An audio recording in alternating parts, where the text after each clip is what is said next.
वाणी संत कबीर साहब जी की। जग में गुरु समान नहीं दाता,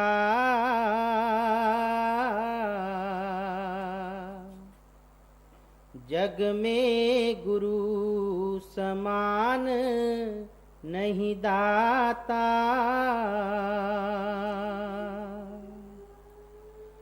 वस्तु अगोचर दई सतगुरु ने,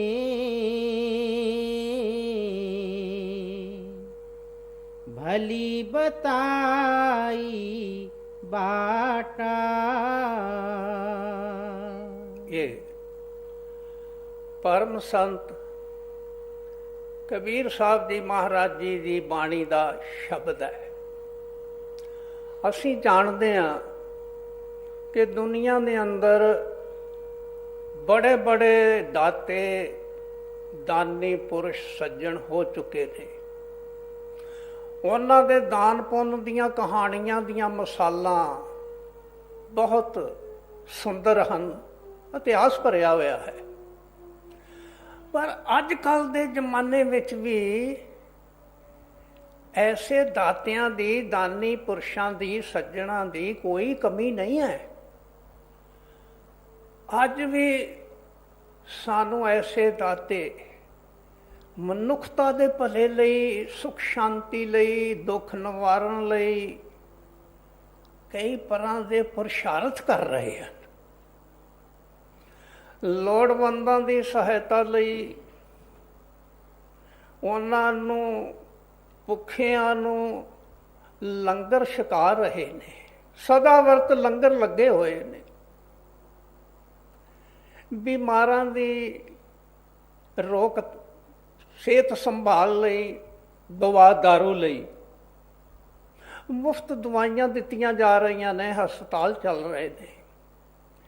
इसे तरह अनाथां अपाजां बिरधां दे वास्ते बहुत सारे इंतजाम किए हुए ने। बिरध आश्रम चल रहे ने। गरीब बच्चों की पढ़ाई लिखाई लई उन्हां दी सहायता वजों उन्हां नूं वजीफे दिते जा रहे ने। यानी कि अनेक प्रकार के ऐसे दानी पुरुष दान दे ही चले जा रहे ने। सब नूं मुबारक है। ऐसा होना ही चाहिए है। लेकिन ये अज विचार करना है कोई दाता किन्ना को वड्डा है। ये तो फिर उसकी दात तो ही पता लग सकता है कि वो की दात दिंदा है। अज दे शब्द के अंदर कबीर साहब जी महाराज डंके की चोट नाल कह रहे ने। आप जी ने 2 बार वो बचन सुनिया है। की फरमाया है? जग में गुरु समान नहीं दाता। प्यारिओ, दुनिया दे अंदर गुरु दे बराबर दा, गुरु वर्गा, गुरु दे तुल होर कोई दाता है ही नहीं है, हो सकता ही नहीं है। कि ये गल सिर्फ कबीर साहब कह रहे हैं? होर संत महात्मा भी कबीर साहब दे इस सच्चाई दी ठोक के ताईद करते ने। जिस तरह के गुरु साहब ने फरमाया है। की फरमाया है? आपने किया है, सतगुर जेवट दाता को नहीं, सब सुनियो लोक सबाया। गुरु साहब फरमाते हैं, दुनिया के लोगों, सारे दुनिया के लोगों, मेरी गल ये ध्यान नाल सुन लवो। सतगुर जेवट दाता कोई नहीं। सतगुरु वड्डे तो वड्डा दाता है। उसके तुल, उसके समान, उस वर्गा दाता ना कोई है, ना कोई हो ही सकता है। तो हुण विचार करन दी लोड़ है। ਇਹ ਜਿਹੜੇ ਦੁਨੀਆ ਦੇ ਦਾਤੇ ਨੇ, ਦਾਨੀ ਪੁਰਸ਼ ਸੱਜਣ ਨੇ, ਇਹ ਦਾਨ ਦਿੰਦੇ ਨੇ, ਇਹ ਕਈ ਕਿਸਮ ਦੀਆਂ ਸਹੂਲਤਾਂ ਦਿੰਦੇ ਨੇ, ਸਹਾਇਤਾ ਕਰਦੇ ਨੇ, ਲੇਕਿਨ ਇਹਨਾਂ ਦਾਤਿਆਂ ਦਾ ਜਿਹੜਾ ਦਾਨ ਦਿੱਤਾ ਹੋਇਆ ਹੈ ਉਹਦੀ ਇੱਕ ਸੀਮਾ ਹੈ, ਉਹਦੀ ਇੱਕ ਹੱਦ ਹੈ। ਕੋਈ ਕਰੋੜਾਂ ਦਾਨ ਕਰ ਸਕਦਾ ਹੈ, ਕੋਈ ਅਰਬਾਂ ਖਰਬਾਂ 'ਚ ਦਾਨ ਕਰ ਸਕਦਾ ਹੈ, ਲੇਕਿਨ ਇਹਨਾਂ ਦਾ ਦਿੱਤਾ ਹੋਇਆ ਦਾਨ ਇਹਨਾਂ ਦੇ ਆਪਣੇ ਭੰਡਾਰ 'ਚੋਂ ਵੀ ਖਤਮ ਹੋ ਜਾਂਦਾ ਹੈ, ਤੇ ਜਿਨ੍ਹਾਂ ਨੂੰ ਦਾਨ ਦਿੱਤਾ ਜਾਂਦਾ ਹੈ ਉਹਨਾਂ ਦੇ ਵਰਤਣ ਨਾਲ, ਖਰਚਣ ਨਾਲ ਉਹ ਮੁੱਕ ਜਾਂਦਾ ਹੈ। ਦੂਜੀ ਗੱਲ ਇਹ ਹੈ ਕਿ ਦੁਨੀਆ ਦੇ ਦਾਤਿਆਂ ਦਾ ਬੇਸ਼ੱਕ ਦਾਨ ਮੁਬਾਰਕ ਹੈ, ਪਰ ਇਹ ਦਾਨ, ਇਹ ਪੁੰਨ ਜੋ ਵੀ ਉਹ ਕਰ ਰਹੇ ਨੇ ਨਾਸ਼ਵਾਨ ਹੈ। ਇਸ ਕਿਸੇ ਦੇ ਨਾਲ ਨਹੀਂ ਜਾ ਸਕਦਾ। ਫਿਰ ਇੱਕ ਹੋਰ ਗੱਲ ਮੁਆਫ ਕਰਨਾ, ਕਈ ਦਾਨੀ ਪੁਰਸ਼ ਇਸ ਲਿਹਾਜ਼ ਨਾਲ ਦਾਨ ਪੁੰਨ ਕਰਦੇ ਨੇ, ਆਪਣੀਆਂ ਤਸਵੀਰਾਂ ਖਿਚਵਾਉਂਦੇ ਨੇ ਤੇ ਬੜਾ ਆਪਣੇ ਆਪ ਨੂੰ ਪੁੰਨੀ ਦਾਨੀ ਸਾਬਤ ਕਰਦੇ ਨੇ। ਤੋ ਹੁਣ ਵਿਚਾਰਨਾ ਹੈ ਜਿਹੜਾ ਗੁਰੂ ਦੀ ਦਾਤ ਹੈ, ਜਿਸ ਕਰਕੇ ਗੁਰੂ ਦਾਤਿਆਂ ਦਾ ਦਾਤਾ ਹੈ, ਉਹ ਗੁਰੂ ਦੀ ਦਾਤ ਬਾਰੇ ਗੁਰੂ ਸਾਹਿਬ ਹੀ ਬਾਣੀ ਦੇ ਅੰਦਰ ਕਹਿੰਦੇ ਨੇ, ਗੁਰ ਕੀ ਦਾਤ ਨਾ ਮੇਟੇ ਕੋਈ। ਇਹ ਗੁਰੂ ਦੀ ਦਾਤ ਤਾਂ ਕਦੇ ਖਤਮ ਹੁੰਦੀ ਨਹੀਂ ਹੈ। ਇਸ ਦਾਤ ਨੂੰ ਨਾ ਚੋਰ ਚੁਰਾ ਸਕਦਾ ਹੈ, ਨਾ ਡਾਕੂ ਲੁੱਟ ਸਕਦਾ ਹੈ, ਨਾ ਕਦੇ ਇਹ ਮੁੱਕਦੀ ਹੈ। ਇਹ ਤਾਂ ਵੱਧਦੀ ਫੁੱਲਦੀ ਚੜ੍ਹਦੀ ਕਲਾ ਵਿੱਚ ਰਹਿੰਦੀ ਹੈ। ਇਸ ਵਾਸਤੇ ਕਹਿੰਦੇ ਗੁਰ ਕੀ ਦਾਤ ਨਾ ਮੇਟੇ ਕੋਏ, ਜਿਸ ਬਖਸ਼ੇ ਤਿਸ ਤਾਰੇ ਸੋਏ। ਗੁਰੂ ਜਿਸ ਨੂੰ ਇਹ ਦਾਤ ਦੇ ਦਿੰਦਾ ਹੈ, ਬਖਸ਼ਿਸ਼ ਕਰ ਦਿੰਦਾ ਹੈ, ਰਹਿਮਤ ਕਰ ਦਿੰਦਾ ਹੈ, ਤਿਸ ਤਾਰੇ ਸੋਏ, ਉਸ ਦਾ ਪਾਰ ਤਾਰਾ ਹੋ ਜਾਂਦਾ ਹੈ, ਉਸ ਦਾ ਲੋਕ ਪਰਲੋਕ ਸਫਲ ਹੋ ਜਾਂਦਾ ਹੈ।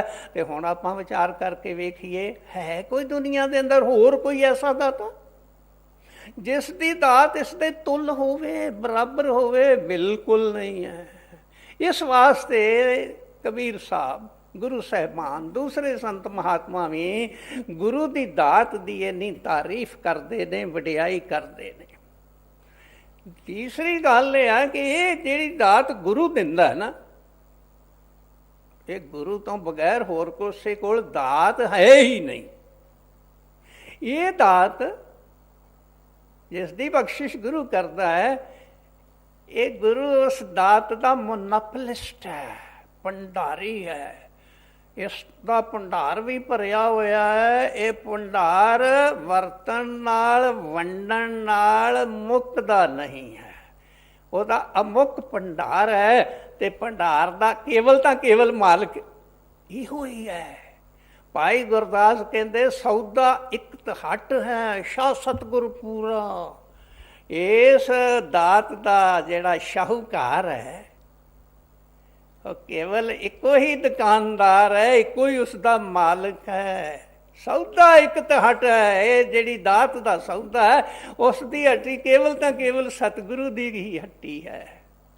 ਸ਼ਾਹ ਸਤਿਗੁਰ ਪੂਰਾ, ਉਸ ਦੀ ਜਿਹੜੀ ਹੱਟੀ ਹੈ ਉਹ ਭਰੀ ਰਹਿੰਦੀ ਹੈ, ਭਰਪੂਰ ਰਹਿੰਦੀ ਹੈ, ਪ੍ਰਫੁੱਲਤ ਰਹਿੰਦੀ ਹੈ।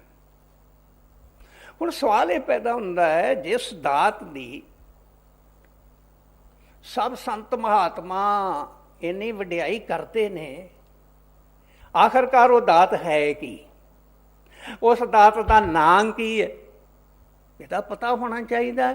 ਆਪ ਜੀ ਨੇ ਆ ਦੂਸਰੀ ਤੁਕ ਵਿੱਚ ਸੁਣਿਆ, ਕਬੀਰ ਸਾਹਿਬ ਨੇ ਕਿਹਾ, ਬਸਤ ਅਗੋਚਰ ਦਈ ਸਤਿਗੁਰੂ ਨੇ ਭਲੀ ਬਤਾਈ ਬਾਟਾ।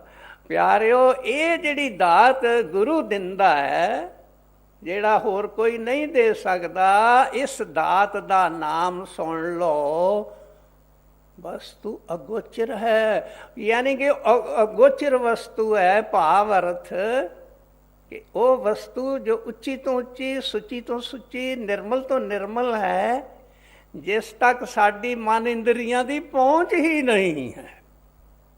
ਇਸ ਵਾਸਤੇ ਉਹ ਅਗੋਚਰ ਹੈ।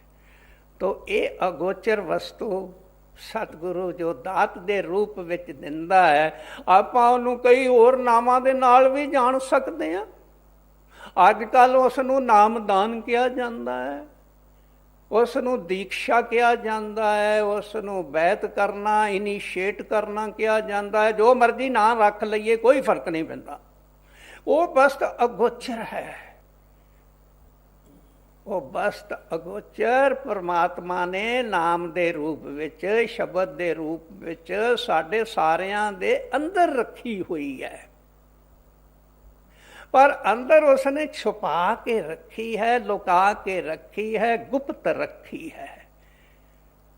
ਤੇ ਜਿਹੜੀ ਚੀਜ਼ ਛੁਪੀ ਹੋਵੇ, ਲੁਕੀ ਹੋਵੇ, ਜਿਸ ਦੀ ਸਾਨੂੰ ਕੋਈ ਸਮਝ ਸੋਚ ਦਾ ਪਤਾ, ਜਾਣਕਾਰੀ ਨਾ ਹੋਵੇ, ਤਾਂ ਫਿਰ ਉਹਨੂੰ ਕਿਸ ਤਰ੍ਹਾਂ ਲੱਭੀਏ, ਕਿਸ ਤਰ੍ਹਾਂ ਪ੍ਰਾਪਤ ਕਰੀਏ? ਤਾਂ ਇਸ ਦਾ ਹੱਲ ਗੁਰੂ ਸਾਹਿਬ ਬਾਣੀ ਦੇ ਅੰਦਰ ਕਹਿ ਰਹੇ ਨੇ, ਸਾਧ ਸੰਗ ਬਸਤ ਅਗੋਚਰ ਲਹੇ। ਅਗਰ ਕਿਸੇ ਨੂੰ ਭਾਈ ਇਸ ਅਗੋਚਰ ਵਸਤੂ ਦੀ ਤਲਬ ਹੈ, ਤਲਾਸ਼ ਹੈ, ਜ਼ਰੂਰਤ ਹੈ, ਫਾਇਦਾ ਉਠਾਉਣਾ ਚਾਹੁੰਦਾ ਹੈ, ਸਾਧ ਸੰਗ ਜਾਓ, ਕਿਸੇ ਵਕਤ ਦੇ ਕਾਮਲ ਮੁਰਸ਼ਿਦ ਦੀ ਸੰਗਤ ਸੋਬਤ ਕਰੋ। ਉਸ ਨੂੰ ਇੱਥੇ ਸਤਿਗੁਰੂ ਕਿਹਾ ਹੈ। ਕਬੀਰ ਸਾਹਿਬ ਨੇ ਫਰਮਾਇਆ, ਬਸਤ ਅਗੋਚਰ ਦਈ ਸਤਿਗੁਰੂ ਨੇ। ਇਹ ਕੇਵਲ ਸਤਿਗੁਰੂ ਦੁਆਰਾ ਹੀ ਪ੍ਰਾਪਤ ਹੁੰਦੀ ਹੈ। ਇਸ ਦਾ ਭੇਦ ਸਤਿਗੁਰੂ ਦੇ ਕੋਲ ਹੀ ਹੈ। ਕਬੀਰ ਸਾਹਿਬ ਆਪਣੀ ਗੱਲ ਕਰਦੇ ਨੇ, ਬਸਤ ਅਗੋਚਰ ਪਾਏ ਤਟ ਦੀਪਕ ਰਿਆ ਸਮਾਈ। ਕਹਿੰਦੇ ਮੇਰੇ ਗੁਰੂ ਨੇ ਉਹ ਮੈਨੂੰ ਅਗੋਚਰ ਵਸਤੂ ਦਿੱਤੀ, ਔਰ ਉਹਦੀ ਦਇਆ ਮੇਰ ਨਾਲ ਉਹ ਅਗੋਚਰ ਵਸਤੂ ਨਾਮ ਅੰਦਰੋਂ ਪ੍ਰਗਟ ਹੋਇਆ, ਜਿਸ ਦੀ ਕੀ ਨਿਸ਼ਾਨੀ ਹੈ ਆਪਾਂ ਵੀ ਯਾਦ ਰੱਖਣੀ ਹੈ। ਤੇ ਆਪਾਂ ਨੂੰ ਦੱਸਿਆ ਵੀ ਜਾਂਦਾ, ਉਸ ਦੇ ਦੋ ਗੁਣ ਨੇ, ਦੋ ਨਿਸ਼ਾਨੀਆਂ ਨੇ।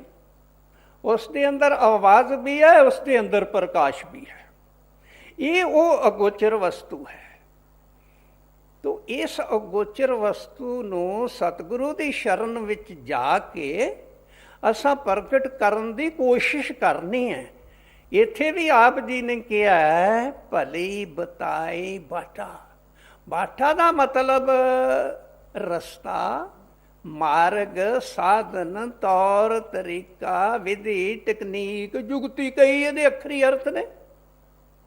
ਭਲੀ ਬਤਾਈ ਬਾਟਾ, ਇਹ ਜਿਹੜਾ ਮਾਰਗ ਗੁਰੂ ਨੇ ਦੱਸਿਆ ਹੈ, ਇੰਨਾ ਸਰਲ, ਇੰਨਾ ਸੌਖਾ, ਇੰਨਾ ਆਸਾਨ, ਜਿਸ ਦੇ ਬਾਰੇ ਹਜ਼ੂਰ ਵੱਡੇ ਮਹਾਰਾਜ ਜੀ ਫਰਮਾਇਆ ਕਰਦੇ ਸਨ, ਉਹ ਭਾਈ ਇਹ ਤਾਂ 5 ਸਾਲ ਦਾ ਬੱਚਾ ਵੀ ਕਰ ਸਕਦਾ ਹੈ, 100 ਸਾਲ ਦਾ ਬੁੱਢਾ ਵੀ ਕਰ ਸਕਦਾ ਹੈ, ਅਮੀਰ ਗਰੀਬ ਹਰ ਕੋਈ ਕਰ ਸਕਦਾ ਹੈ।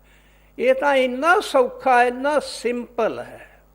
ਲੇਕਿਨ ਇਸ ਦੇ ਲਈ ਗੁਰੂ ਦੀ ਦੱਸੀ ਹੋਈ ਜੁਗਤੀ ਦੇ ਮੁਤਾਬਕ ਬਿਲਾ ਨਾਗਾ ਹਰ ਰੋਜ਼ ਅਭਿਆਸ ਕਰਨਾ ਹੈ, ਜਿਸ ਨੂੰ ਆਪਾਂ ਆਮ ਸਤਸੰਗੀ ਕਹਿੰਦੇ ਨਾਮ ਦੀ ਕਮਾਈ ਕਰਨੀ ਹੈ, ਸ਼ਬਦ ਦੀ ਕਮਾਈ ਕਰਨੀ ਹੈ। ਭਾਈ ਜਿਹੜੇ ਕਰਦੇ ਨੇ, ਜਿਹੜੇ ਕਰ ਲੈਣਗੇ, ਤਾਂ ਉਹਨਾਂ ਦੀ ਅਵਸਥਾ ਕੈਸੀ ਹੋ ਜਾਂਦੀ ਹੈ? ਇਹ ਸਾਡੇ ਸਵਾਲ ਦਾ ਜਵਾਬ ਕਬੀਰ ਸਾਹਿਬ ਜੀ ਮਹਾਰਾਜ ਆਪਣੇ ਇਸ ਸ਼ਬਦ ਦੀ ਅਗਲੀ ਤੁਕ ਵਿੱਚ ਦੇ ਰਹੇ ਨੇ। ਭਾਈ ਆਓ ਸੁਣੋ ਕਬੀਰ ਸਾਹਿਬ ਕੀ ਕਹਿ ਰਹੇ ਨੇ। ਕਾਮ ਕ੍ਰੋਧ ਕੈਦ ਕਰ ਰਾਖੇ, ਲੋਭ ਕੋ ਲੀਨੋ ਨਾ ਥਾ। ਜਿਵੇਂ ਕਿ ਪਿੱਛੇ ਅਰਜ਼ ਕੀਤੀ ਹੈ, ਜੋ ਕੋਈ ਵੀ ਜਿਗਿਆਸੂ ਸਤਿਗੁਰੂ ਦੀ ਸ਼ਰਨ ਵਿੱਚ ਜਾ ਕੇ ਉਹਨਾਂ ਪਾਸੋਂ ਉਪਦੇਸ਼ ਲੈ ਕੇ ਉਹਨਾਂ ਦੀ ਦੱਸੀ ਹੋਈ ਜੁਗਤੀ ਦੇ ਮੁਤਾਬਕ ਬਿਲਾ ਨਾਗਾ ਹਰ ਰੋਜ਼ ਸਿਮਰਨ ਭਜਨ ਨਾਮ ਦੀ ਕਮਾਈ ਕਰਦਾ ਹੈ, ਉਸ ਦੇ ਫਲ ਸਰੂਪ ਜੀਵ ਦੇ ਅੰਦਰ ਇੱਕ ਹੈਰਾਨੀ ਭਰੀ ਤਬਦੀਲੀ ਆ ਜਾਂਦੀ ਹੈ, ਕੌਤਕ ਵਰਤ ਜਾਂਦਾ ਹੈ। ਉਸ ਦਾ ਇਸ ਤੁਕ ਵਿੱਚ ਕਬੀਰ ਸਾਹਿਬ ਜੀ ਮਹਾਰਾਜ ਜ਼ਿਕਰ ਕਰ ਰਹੇ ਨੇ। ਆਪ ਜੀ ਨੇ ਸੁਣਿਆ ਕੀ ਫਰਮਾਇਆ? ਕਹਿੰਦੇ ਕਾਮ ਕ੍ਰੋਧ ਕੈਦ ਕਰ ਰਾਖੇ ਲੋਭ ਕੋ ਕੀਨੋ ਨਾਥਾ।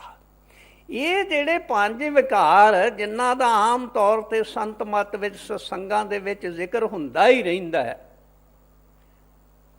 ਇਹ ਕਿਸੇ ਦੇ ਅਗਰ ਕਾਬੂ ਆਉਂਦੇ ਨੇ, ਵਸ ਵਿੱਚ ਆਉਂਦੇ ਨੇ, ਤਾਂ ਕੇਵਲ ਉਸ ਵਸਤ ਅਗੋਚਰ ਗੁਰੂ ਦੀ ਦੱਸੀ ਹੋਈ ਜੁਗਤੀ ਦੇ ਮੁਤਾਬਕ ਕਮਾਈ ਕਰਨ ਨਾਲ ਆਉਂਦੇ ਨੇ। ਇਹਨਾਂ ਨੂੰ ਕੈਦ ਕਰਨ ਦੀ, ਵਸ ਵਿੱਚ ਕਰਨ ਦੀ, ਪੁਆੜਾ ਇਹਨਾਂ ਨਾਲ ਪਾਉਣ ਦੀ ਕੀ ਲੋੜ ਪਈ ਹੈ ਭਾਈ?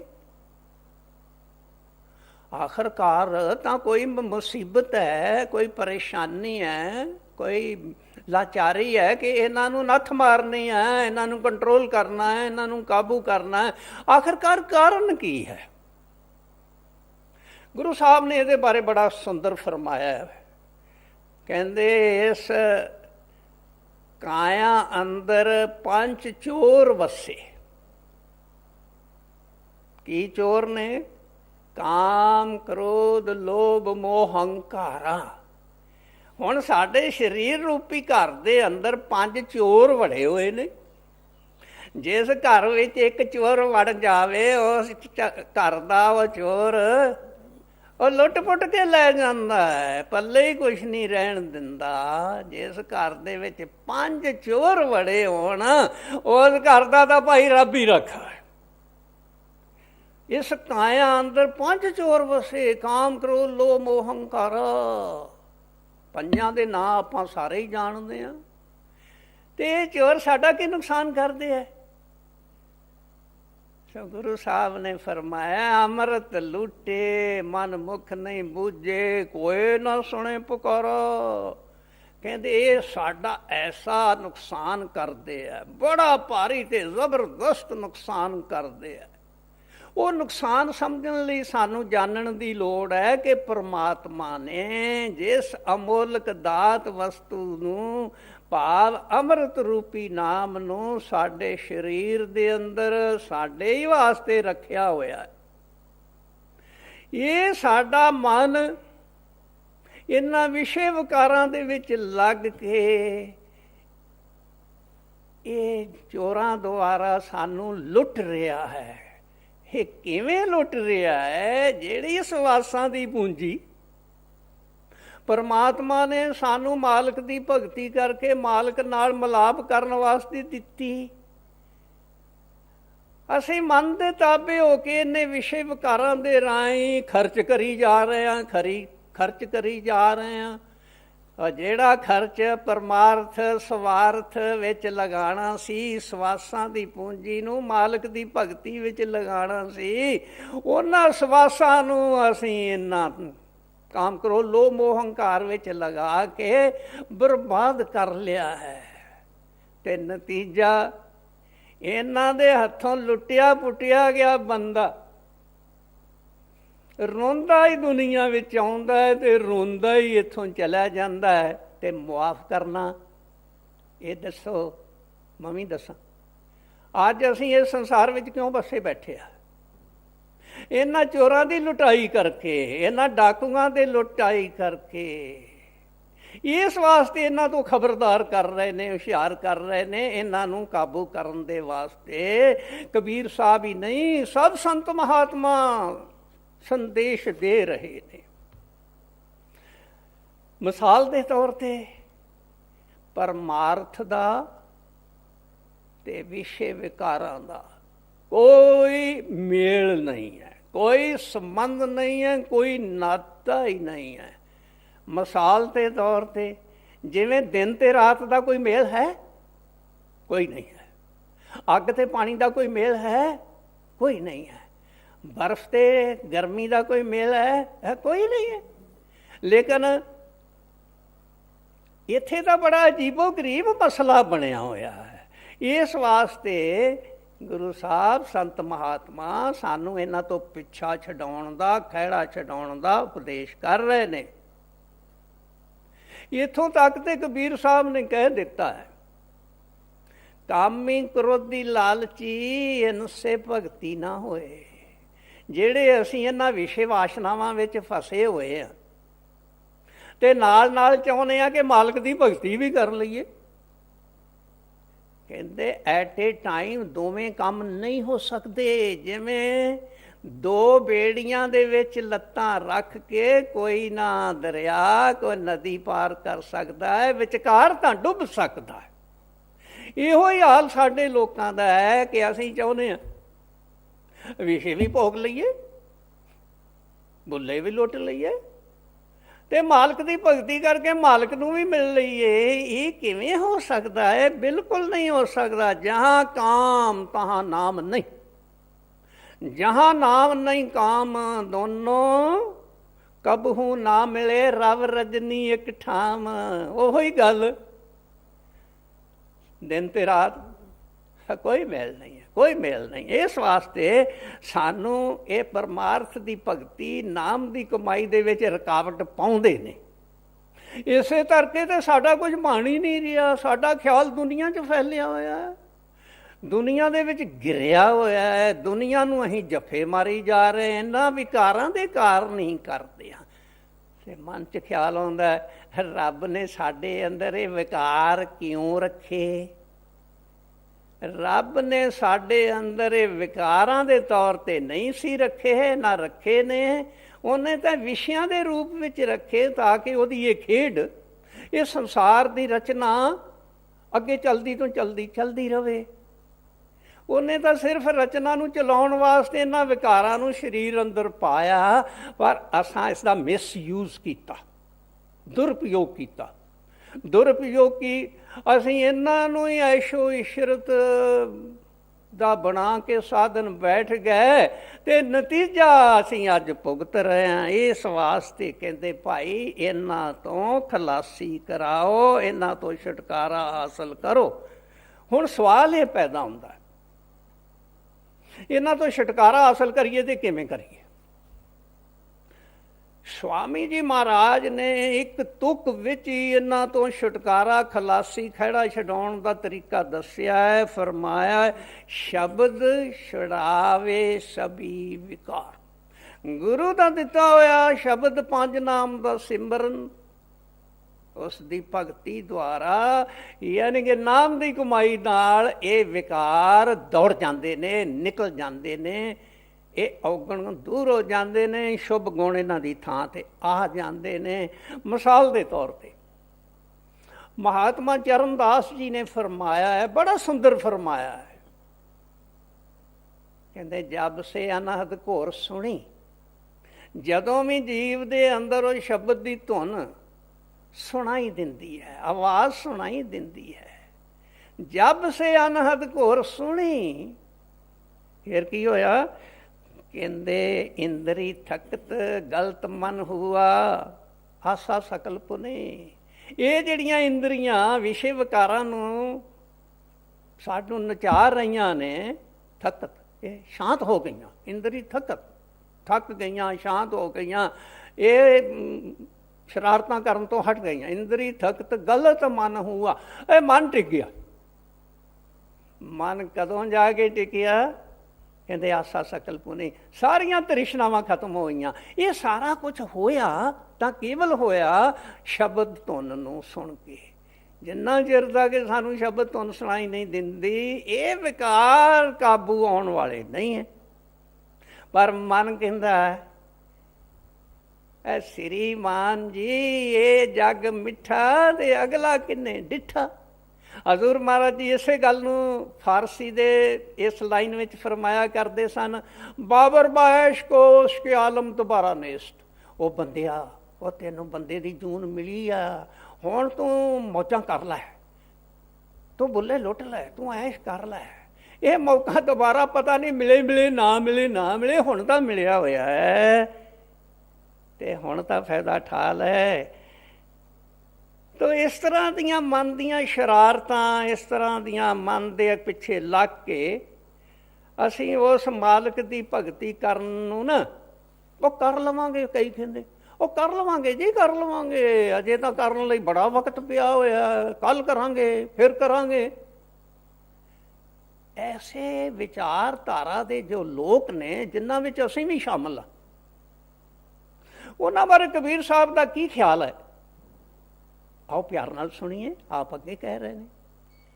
कल है करे सो हाल ही कर ले, फिर ना मिले यह साथा। 84 में जाए पड़ोगे,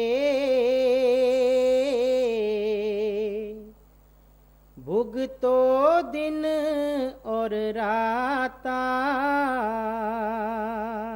ਆਮ ਤੌਰ ਤੇ ਸਾਡੇ ਦੁਨੀਆ ਦੇ ਲੋਕਾਂ ਦੀ ਨੀਅਤ, ਖਿਆਲ, ਵਿਚਾਰ ਇਹ ਹੁੰਦਾ, ਔਰ ਜਿਸ ਕੰਮ ਨੂੰ ਕਰਨ ਨੂੰ ਨਾ ਸਾਡਾ ਇਰਾਦਾ ਨਾ ਹੋਵੇ, ਅਸੀਂ ਫਿਰ ਉਸ ਕੰਮ ਨੂੰ ਨਾ ਕੀ ਕਰਦੇ ਹਾਂ, ਟਾਲ ਮਟੋਲ ਕਰ ਦਿੰਦੇ, ਪੋਸਟਪੋਨ ਕਰ ਦਿੰਦੇ।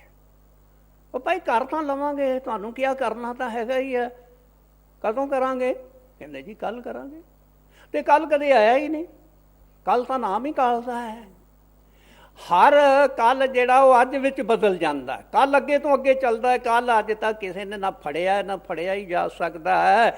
ਇਸ ਵਾਸਤੇ ਇਹ ਜਿਹੜੀ ਪੋਸਟਪੋਨਮੈਂਟ ਹੈ ਨਾ, ਅੱਗੇ ਤੋਂ ਅੱਗੇ ਪਾਉਣਾ, ਇਹ ਸਾਡੇ ਵਾਸਤੇ ਇੱਕ ਐਡਾ ਵੱਡਾ ਆਲਸ ਹੈ, ਦਲਿੱਦਰ ਹੈ, ਸੁਸਤੀ ਹੈ, ਜਿਸ ਦਾ ਮਾਰਿਆ ਜੀਵ ਜਿਹੜਾ ਨਾ ਫਿਰ ਉੱਠ ਨਹੀਂ ਸਕਦਾ। ਇਸ ਵਾਸਤੇ ਇਸ ਢਿੱਲ ਮੱਠ ਹੈ, ਇਸ ਲਾਪਰਵਾਹੀ ਕਹਿ ਲਈਏ, ਇਸ ਟਾਲ ਮਟੋਲ ਬਾਰੇ ਜੋ ਅੱਜ ਤੱਕ ਅਸੀਂ ਵੀ ਕਰਦੇ ਚਲੇ ਆ ਰਹੇ ਹਾਂ, ਉਹਨਾਂ ਨੂੰ ਸਮਝਾਉਂਦੇ ਨੇ, ਕੀ ਕਹਿੰਦੇ ਨੇ, ਕਾਲ ਕਰੇ ਸੋ ਹਾਲੇ ਕਰ ਲੈ। ਉਹ ਪਿਆਰਿਓ, ਜੇ ਕਰਨਾ ਹੀ ਆ ਤੇ ਕੱਲ ਤੇ ਕਿਉਂ ਪਾਉਂਦੇ ਹੋ? ਅੱਜ ਕਰੋ। ਅੱਜ ਦਾ ਮਤਲਬ ਹੁਣੇ ਹੀ ਕਰੋ, ਜਾਂਦਿਆਂ ਹੀ ਕਰੋ। ਕਾਲ ਕਰੇ ਸੋ ਹਾਲੇ ਕਰ ਲੈ। ਕਹਿੰਦੇ ਫਿਰ ਇਹ ਵਕਤ ਹੱਥ ਆਉਣ ਵਾਲਾ ਨਹੀਂ ਹੈ। ਲੇਕਿਨ ਮਨ ਇੱਕ ਐਸਾ ਸ਼ਰਾਰਤੀ ਸਾਡੇ ਅੰਦਰ ਬੈਠਾ ਹੋਇਆ ਹੈ, ਉਹ ਫਿਰ ਇਹੋ ਜਿਹੀਆਂ ਦਲੀਲਾਂ, ਇਹੋ ਜਿਹੀਆਂ ਸਕੀਮਾਂ, ਇਹੋ ਜਿਹੇ ਪ੍ਰੋਗਰਾਮ ਬਣਾਉਂਦਾ ਚੱਲਿਆ ਜਾ ਰਿਹਾ, ਸਾਡੇ ਸਾਹਮਣੇ ਰੱਖੀ ਜਾ ਰਿਹਾ ਹੈ। ਕੀ ਕਹਿੰਦਾ? आज कहे मैं कल करूँगा, कल कहे फिर कल। आज कल के करत ही अवसर जैसी कल। ਇਹ ਮਿਲਿਆ ਹੋਇਆ ਜਿਹੜਾ ਨਿਰਧਾਰਤ ਸਮਾਂ ਹੈ, ਲਿਮਟਿਡ ਪੀਰੀਅਡ, ਆਯੂ ਹੈ, ਉਮਰ ਹੈ, ਸਵਾਸਾਂ ਦਾ ਭੰਡਾਰ ਹੈ, ਇਹ ਅੱਜ ਕੱਲ੍ਹ ਸੁਬਾਹ ਸ਼ਾਮ ਕਰਦਿਆਂ ਨੂੰ ਆਖਰਕਾਰ ਮੁੱਕ ਜਾਂਦਾ ਹੈ। ਤੇ ਮੁਆਫ ਕਰਨਾ, ਅਸੀਂ ਆਪਣੇ ਆਪ ਤੇ ਘਟਾ ਕੇ ਵੇਖੀਏ, ਦੁਨੀਆ ਦੇ ਲੋਕਾਂ ਦੀਆਂ ਕੀ ਗੱਲਾਂ ਕਰਨ ਦੀ ਲੋੜ ਪਈ ਹੈ। ਨਾਮਦਾਨ ਲੈ ਕੇ ਨਾਮ ਦੀ ਕਮਾਈ ਕਰਨ ਦਾ ਜਿਹੜਾ ਆਪਣਾ ਪ੍ਰੋਗਰਾਮ ਹੈ, ਉਹਦੇ ਵਿੱਚ ਵੀ ਇਹ ਜਿਹੜਾ ਸਾਡਾ ਦਲਿੱਦਰ ਹੈ, ਇਸ ਨੇ ਸਾਡਾ ਪਿੱਛਾ ਨਹੀਂ ਛੱਡਿਆ। ਕਰ ਲਵਾਂਗੇ ਕਿੰਨਾ ਕੁ ਕਰ ਲਿਆ ਹੈ। ਇਹ ਕਹਿੰਦੇ ਇਹ ਨਾ ਪੁੱਛੋ ਗੱਲ, ਇਹ ਗੱਲ ਛੱਡੋ। ਲੇਕਿਨ ਇਹ ਤਾਂ ਗੱਲ ਜਿਹੜੀ ਆ ਪੁੱਛਣ ਵਾਲੀ ਵੀ ਨਹੀਂ ਤੇ ਦੱਸਣ ਵਾਲੀ ਵੀ ਨਹੀਂ, ਤੇ ਆਪਣੇ ਆਪ ਅੰਦਰ ਝਾਤੀ ਮਾਰਨ ਵਾਲੀ ਤਾਂ ਗੱਲ ਹੈਗੀ ਏ ਵੀ ਹੁਣ ਤੱਕ ਸਾਡਾ ਕੀ ਬਣਿਆ। ਤੇ ਕਹਿੰਦੇ ਨੇ ਜੀ ਸਾਡਾ ਤਾਂ ਕੁਛ ਵੀ ਨਹੀਂ ਬਣਿਆ। ਔਰ ਜਦੋਂ ਆਹ ਬਣਾਇਆ ਹੀ ਕੁਛ ਨਹੀਂ ਤੇ ਸਾਡਾ ਬਣੇਗਾ ਕੀ? ਅਸੀਂ ਤਾਂ ਅੱਜ ਕੱਲ੍ਹ ਸੁਬਾਹ ਸ਼ਾਮ ਕਰਨ ਦੇ ਮਨ ਦੇ ਲਾਰੇ ਤੇ ਉੱਤੇ ਭਰੋਸਾ ਕਰਕੇ ਜੀ ਰਹੇ ਹਾਂ। ਹੋ ਜਾਵੇਗਾ, ਕਰ ਲਵਾਂਗੇ। ਇਹ ਗੱਲ ਸਾਡੇ ਲਈ ਬੜੀ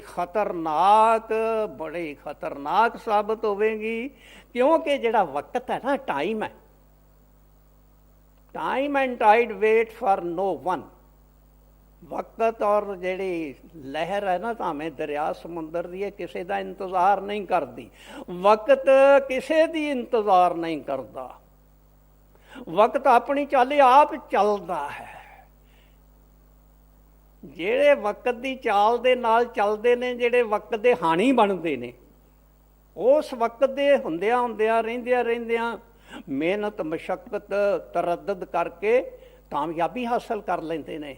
ਤੇ ਜਿਹੜੇ ਸਾਡੇ ਵਾਂਗੂ ਇਸੇ ਹੀ ਪੋਸਟਪੋਨਮੈਂਟ ਵਿੱਚ ਟਾਈਮ ਬਤੀਤ ਕਰ ਲੈਂਦੇ ਨੇ, ਉਹ ਵਕਤ ਉਹਨਾਂ ਦੇ ਉੱਤੇ ਮਜ਼ਾਕ ਕਰਦਾ ਨਿਕਲ ਜਾਂਦਾ। ਇਸ ਵਾਸਤੇ ਕਿਸੇ ਨੇ ਬੜਾ ਸੁੰਦਰ ਕਿਹਾ ਹੈ, ਹੋਰ ਸੰਭਾਲ ਸਮੇਂ ਨੂੰ, ਕਰ ਸਬਲ ਅਡੰਦਾ ਜਾਵਦਾ, ਇਹ ਠਹਿਰਨ ਜਾਚ ਨਾ ਜਾਣਦਾ, ਲੰਘ ਗਿਆ ਨਾ ਮੁੜ ਕੇ ਆਮਦਾ। ਆਪਣੇ ਆਪ ਤੇ ਘਟਾ ਕੇ ਵੇਖੀਏ, ਕਿੱਥੇ ਹੈ ਜਵਾਨੀ? ਕਹਿੰਦੇ ਜਵਾਨੀ ਪਤਾ ਨਹੀਂ ਕਿੱਥੇ ਚਲੀ ਗਈ। ਜਾ ਕਰ ਨਾ ਆਏ वो जवानी देखी, ਆ ਕਰ ਨਾ ਜਾਏ वो बुढ़ापा देखा। ਹੁਣ ਉਹ ਵੇਖਿਆ ਜਿਹਨੇ ਆ ਕੇ ਵਾਪਸ ਨਹੀਂ ਜਾਣਾ, ਸਾਨੂੰ ਨਾਲ ਲਿਜਾਣਾ ਹੈ, ਕਿਉਂਕਿ ਅਸੀਂ ਵਕਤ ਦੀ ਪਰਵਾਹ ਨਹੀਂ ਕੀਤੀ। ਇਸ ਵਾਸਤੇ स्वामी जी महाराज कह रहे हैं, जो कुछ बने सो अभी बनाओ, फिर का कभी ना भरोसा करना। जो करना है भाई अज करना है, अज नहीं हुण जांदे ही करना है। ते असीं कहने जी शाम नूं करांगे, शाम नूं असीं तां थके छुट्टे आ, रात नूं करांगे, रात नूं ये शरीर तां हुण कहंदा थोड़ा जिहा आराम कर लईए, सौं लईए, सवेरे उठांगे। सवेर आउंदा ते शरीर कहंदा हुण तां सौण दा लगा जे, मजा हुण सारा दिन पिया होया कर लवांगे। अज कल के कर तुसीं औसर जसी चल। ते एक गल होर इत्थे कही आपने, वो भी सुन ली है, फिर ना मिले ये साथा, फिर ये साथ नहीं मिलना। किहड़ा साथ नहीं मिलना? शरीर दा साथ नहीं मिलना। ये तो बड़े भागां नाल मिलिया है, बड़ी देर बाद मिलिया है, बड़ी मुश्किल दे नाल मिलिया है। ते मिलिया नर तन पाए जतन कर ऐसा, जिस नाल वो करतार मिले, ऐसी उत्तम जून पदार्थ फिर नहीं बारंबार मिले। बार बार ये तन नहीं। नर नरैणी दे दादू बौर ना पाइए, जन्म अमोल कीए। सानू जिन्ना मर्जी कोई इहो जिहियां गल्लां ते चेतावनियां दिंदा रवे ते दिंदा रवे, मन के उत्ते कोई असर उसर नहीं हैगा। ਉਹ नहीं जी फिर इंसान का जामा मिल जाएगा। ये ਜਿਹੜੇ ਅਸੀਂ ਇਹ ਕਹਿੰਦੇ ਆ, ਉਹਨਾਂ ਨੂੰ ਕੋਈ ਪੁੱਛੇ ਤੁਸੀਂ ਵਿਖਾਓ ਗਰੰਟੀ ਕਿੱਥੇ ਆ, ਤੁਹਾਨੂੰ ਕਿੰਨੇ ਲਿਖ ਕੇ ਦਿੱਤਾ ਤੁਸੀਂ ਦੁਬਾਰਾ ਫਿਰ ਬੰਦੇ ਦੀ ਜੂਨ ਚਾਹੋਗੇ? ਰੱਬ ਕਰੇ ਜੇ ਆ ਵੀ ਜਾਈਏ, ਐਸੀ ਜਗ੍ਹਾ ਤੇ ਜਨਮ ਹੋ ਜਾਵੇ, ਐਸੀ ਜਗ੍ਹਾ ਤੇ ਜਿੱਥੇ ਅੱਤ ਦੀ ਗਰੀਬੀ ਹੋਵੇ ਤੇ ਨਾਲ ਬਿਮਾਰੀ ਵੀ ਹੋਵੇ ਤੇ ਨਾਲ ਕਿਤੋਂ ਡੰਡੇ ਡੁੰਡੇ ਵੀ ਠੁਕਦੇ ਹੋਣ, ਬੇਇੱਜ਼ਤੀਆਂ ਵੀ ਹੁੰਦੀਆਂ ਹੋਣ। ਦੱਸੋ ਇਹੋ ਜਿਹੀ ਥਾਂ ਤੇ ਕਿਤੇ ਦੁਬਾਰਾ ਜਨਮ ਹੋ ਵੀ ਜਾਵੇ, ਕੀ ਹਾਲ ਦੇਖ ਰਹੇ ਗਰੀਬਾਂ ਦਾ? ਸੜਕ ਤੇ ਕਿਵੇਂ ਰੁਲਦੇ ਫਿਰਦੇ ਨੇ। ਤੇ ਹੁਣ ਕਿੰਨੀਆਂ ਮੌਜਾਂ ਬਣੀਆਂ ਹੋਈਆਂ, ਹੁਣ ਤਾਂ ਬੱਲੇ ਬੱਲੇ ਹੋਈ ਹੈ। ਇਸ ਵਾਸਤੇ ਜੇ ਹੁਣ ਫਾਇਦਾ ਨਾ ਉਠਾਇਆ, ਇਹ ਸੁਨਹਿਰੀ ਮੌਕੇ ਦਾ ਜੇ ਹੁਣ ਪੂਰਾ ਫਾਇਦਾ ਨਾ ਉਠਾਇਆ, ਤਾਂ ਕਬੀਰ ਸਾਹਿਬ ਕਹਿੰਦੇ ਕੀ ਹੋ ਜਾਏਗਾ ਜੀ? मन कहता की हो जू? ले हो जू तो सुन ला। 84 में जाए पढ़ोगे, भुगतो दिन और राता। ओ भाई फिर 84 दा चक्कर जन्म मरण आवागौण दा सिलसिला तेरे वास्ते ਤਿਆਰ ਬਰ ਤਿਆਰ ਹੈ। ਤੇ 84 ਦੇ ਵਿੱਚ ਆਪਾਂ ਧੱਕੇ ਖਾਂਦਿਆਂ ਨੂੰ ਯੁੱਗ ਬੀਤ ਗਏ ਸੀ। ਹੁਣ ਕਿਤੇ ਮਾਲਕ ਨੇ ਅਪਾਰ ਦਇਆ ਮਿਹਰ ਬਖਸ਼ਿਸ਼ ਕੀਤੀ, ਮਨੁੱਖ ਜਨਮ ਮਿਲਿਆ, ਗੁਰੂ ਨਾਲ ਮਿਲਾਪ ਹੋਇਆ, ਨਾਮ ਦੀ ਬਖਸ਼ਿਸ਼ ਕਰਾਈ, ਸੇਵਾ ਵੀ ਕਰ ਰਹੇ ਹਾਂ। ਤੇ ਇਹਦੇ ਨਾਲੋਂ ਵਧੀਆ ਮੌਕਾ ਫਿਰ ਦੁਬਾਰਾ ਨਹੀਂ ਜੇ ਮਿਲਣਾ। ਇਸ ਭੁਲੇਖੇ ਵਿੱਚ ਨਾ ਮਾਰੇ ਜਾਈਏ। तो फिर हुण की कहते ने स्वामी जी महाराज? कहते जो 84 छूटन चाहे, जे 84 के चक्कर आवागमन के पुआड़े चों निकलना है, जो 84 छूटन चाहे तो गुरमुख सेवा चित लावे, और काम सब दे बिहाए, शब्द गुरु की करे कमाई, गोया के नाम दी कमाई। मन च ख्याल आउंदा है इहो जे वधिया वधिया बचन, सोहणियां सोहणियां गल्लां, भावें किते किते चेतावनियां ते डराउण वालियां भी आ। भई ये कौन कहंदा? इसका जवाब अगे दे रहा जी। शब्द पुकार पुकार कहत है, कर ले संतन साथा, सुमिर बंदगी कर साहिब की, काल नवावे माथा। कबीर साहब जी महाराज फरमाते ने, शब्द पुकार पुकार कहत कह। ਕਹਿੰਦੇ ਬਈ ਸ਼ਬਦ ਦੀ ਪੁਕਾਰ ਸੁਣੋ। ਸ਼ਬਦ ਪੁਕਾਰ ਕੇ ਸਾਨੂੰ ਕਿਵੇਂ ਹਲੂਣਾ ਦੇ ਰਿਹਾ ਹੈ, ਕਿਵੇਂ ਸੁੱਤਿਆਂ ਨੂੰ ਜਗਾ ਰਿਹਾ ਹੈ, ਅਗਾਨਤਾ ਦੀ ਨੀਂਦ ਚੋਂ ਕਿਵੇਂ ਕੱਢ ਰਿਹਾ ਹੈ। ਇਹ ਸ਼ਬਦ ਸ਼ਬਦ ਕਿਵੇਂ ਪੁਕਾਰਦਾ ਹੈ? ਸ਼ਬਦ ਦੋ ਤਰ੍ਹਾਂ ਦਾ ਹੈ। ਇੱਕ ਲਿਖਣ ਪੜ੍ਹਨ ਬੋਲਣ ਵਾਲਾ ਹੈ, ਜਿਹਦੇ ਬਾਰੇ ਗੁਰੂ ਸਾਹਿਬ ਨੇ ਕਿਹਾ ਹੈ, ਸਿਮਰਤ ਵੇਦ ਪੁਰਾਣ ਪੁਕਾਰਨ ਪੋਥੀਆਂ, ਨਾਮ ਬਿਨਾ ਸਭ ਕੂੜ ਗੱਲੀ ਹੋਛੀਆਂ। ਇਹ ਸੰਤਾਂ ਮਹਾਤਮਾਵਾਂ ਦੀਆਂ ਬਾਣੀਆਂ ਜੋ ਗ੍ਰੰਥਾਂ ਸ਼ਾਸਤਰਾਂ ਵੇਦਾਂ ਪੋਥੀਆਂ ਵਿੱਚ ਲਿਖੀਆਂ ਹੋਈਆਂ ਨੇ, ਉਹ ਵੀ ਸਾਨੂੰ ਪੁਕਾਰ ਪੁਕਾਰ ਕੇ ਇਹੋ ਹੀ ਗੱਲ ਕਹਿ ਰਹੀਆਂ ਨੇ ਜੋ ਸੰਤ ਮਹਾਤਮਾ ਦੇ ਅੱਜ ਦੇ ਸ਼ਬਦ ਦੇ ਅੰਦਰ ਕਬੀਰ ਸਾਹਿਬ ਜੀ ਮਹਾਰਾਜ ਕਹਿ ਰਹੇ ਨੇ।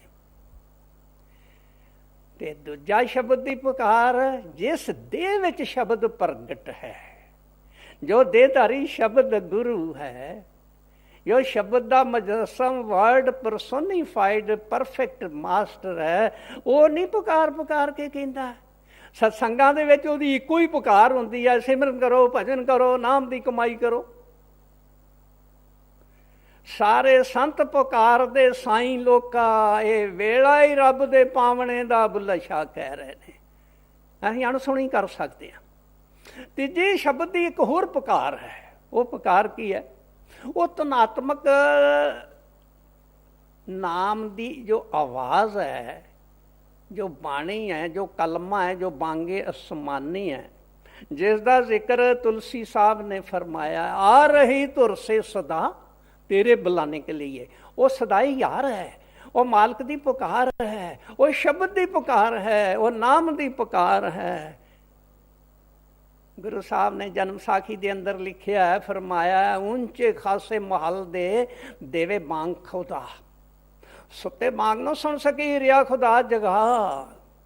कहते मैं केदा नां लैके लिखा दसा, सुती पई नभाग सब सुने ना बांगा कोई। वो शब्द दी बांग, शब्द दी आवाज़, शब्द दी पुकार, शब्द दी सदाई यार कौन सुनता है? साढ़े सारिਆਂ ਦੇ अंदर वो शब्द सानू पुकार रहा, 24 घंटे दिन रात पुकार रहा है। ਅਸੀਂ ਤਾਂ ਭੋਲੇ ਹੋ ਚੁੱਕੇ ਆ। ਇਸ ਵਾਸਤੇ ਸ਼ਬਦ ਦੀ ਪੁਕਾਰ ਦੇ ਬਾਰੇ ਇੱਥੇ ਕਹਿ ਰਹੇ ਨੇ, ਕਰ ਲੈ ਸੰਤਨ ਸਾਥਾ, ਭਈ ਸੰਤਾਂ ਦੀ ਸੰਗਤ ਕਰੋ, ਸੋਬਤ ਕਰੋ, ਉਹਨਾਂ ਦੀ ਸ਼ਰਨ ਗ੍ਰਹਿਣ ਕਰੋ, ਉਹਨਾਂ ਪਾਸੋਂ ਉਪਦੇਸ਼ ਲਓ। ਉਪਦੇਸ਼ ਲੈ ਕੇ ਉਹਨਾਂ ਦੀ ਦੱਸੀ ਹੋਈ ਜੁਗਤੀ ਦੇ ਮੁਤਾਬਕ ਕੀ ਕਰੋ। ਆ ਦੂਸਰੀ ਤੁਕ ਵਿੱਚ ਆਪ ਜੀ ਸੁਣ ਰਹੇ ਹੋ, ਸੁਮਰ ਬੰਦਗੀ ਕਰ ਸਾਹਿਬ ਕੀ ਕਾਲ ਨਵਾਵੇ ਮਾਤਾ। ਉਸ ਸਾਹਿਬ, ਉਸ ਪਰਮਾਤਮਾ, ਉਸ ਵਾਹਿਗੁਰੂ ਅਕਾਲ ਪੁਰਖ ਦੀ ਸਿਮਰ ਬੰਦਗੀ ਕਰੋ, ਉਸ ਦੀ ਇਬਾਦਤ ਕਰੋ, ਉਸ ਦੀ ਰਿਆਜ਼ਤ ਕਰੋ, ਉਸ ਦੀ ਭਗਤੀ ਕਰੋ, ਉਸ ਦੀ ਬੰਦਗੀ ਕਰੋ, ਜਿਹਨੂੰ ਆਪਾਂ ਸਤਸੰਗੀ ਕਹਿੰਦੇ ਵੀ ਨਾਮ ਦੀ ਕਮਾਈ ਕਰੋ, ਸ਼ਬਦ ਦੀ ਕਮਾਈ ਕਰੋ। ਕਿਉਂ ਕਰੋ? No meditation no salvation. अगर नाम की कमाई नहीं है तो मुक्ति भी नहीं है। ये दो हरफी गल है। सुमर बंदगी कर साहिब की काल नवावे माथा। जे तुसीं भजन सिमरन नाम की कमाई करोगे तो काल तुहाडे रस्ते चों हट जाएगा, रस्ता ही छट जाएगा, तो आपां बचा कर लवांगे। जे नहीं करांगे, भजन बंदगी अभ्यास नहीं करते, जिहड़े असीं नहीं करते वो ध्यान नाल सुन लैण। भजन बंदगी अभ्यास ना करते तो कैसे छूटो तुम इस जग से। और दुनिया चों किवें तुसीं छुटकारा हासिल करोगे। शब्द के अखीर दे विच कबीर साहब जी महाराज उठण लग्गिआं नूं, घर जाण लग्गिआं नूं बहुत सुंदर जरूरी तकीद कर रहे ने। आओ भाई प्यार नाल सुनिए की कह रहे ने। कहें कबीर सुनो हो धर्मन, मानो बचन हमारा। पर्दा खोल मिलो सतगुरु से, आवो लोक दयारा। भले ही ये शब्द कबीर साहब जी महाराज ने अपने श्रोमणी शिष्य सेवक धर्मदास जी नूं मुखातब होके फरमाया है, पर इसका मतलब ये नहीं है कि साडे लई नहीं है, ये साडे लई भी है। क्यों?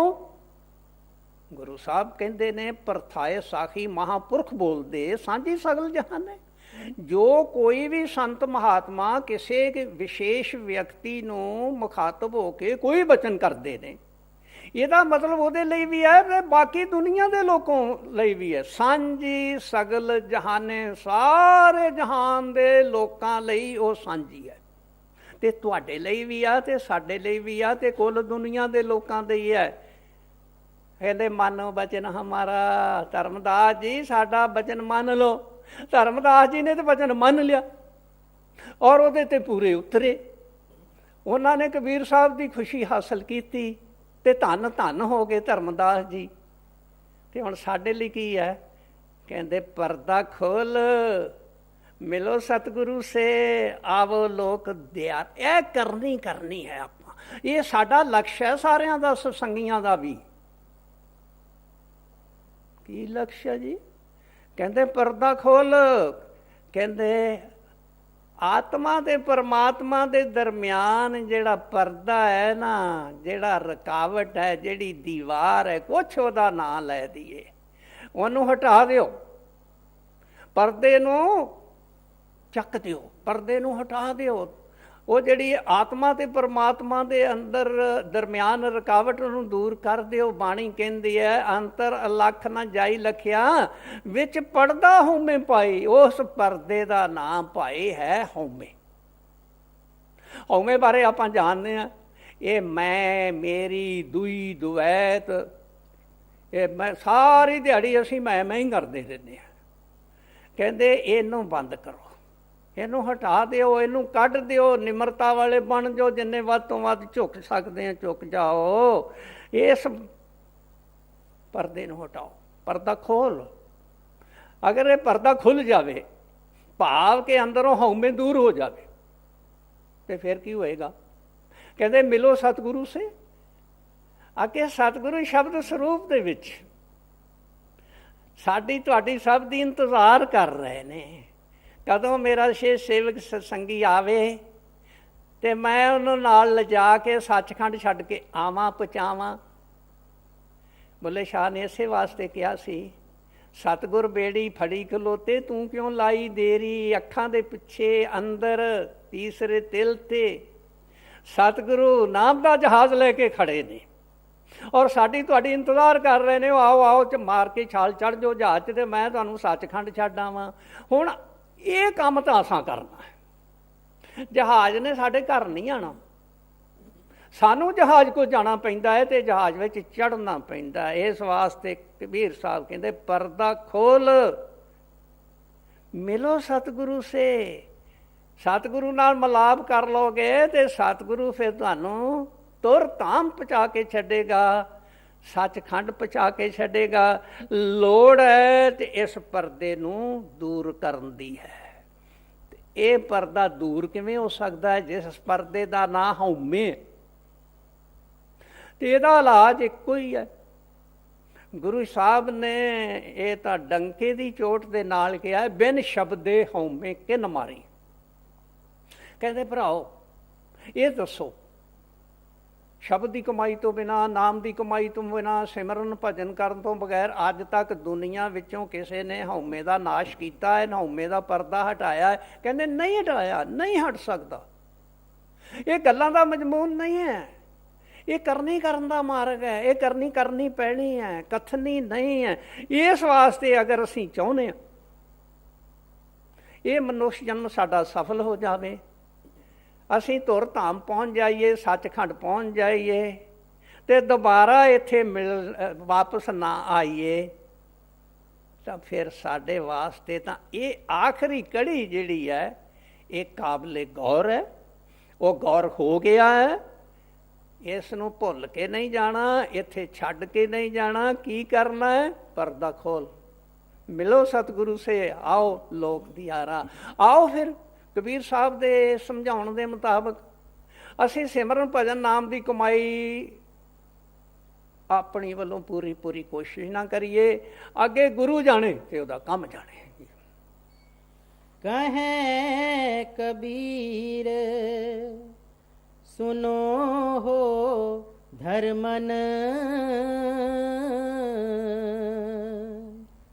मानो बचन हमारा, पर्दा खोल मिलो सतगुरु से, आवो लोक दयारा।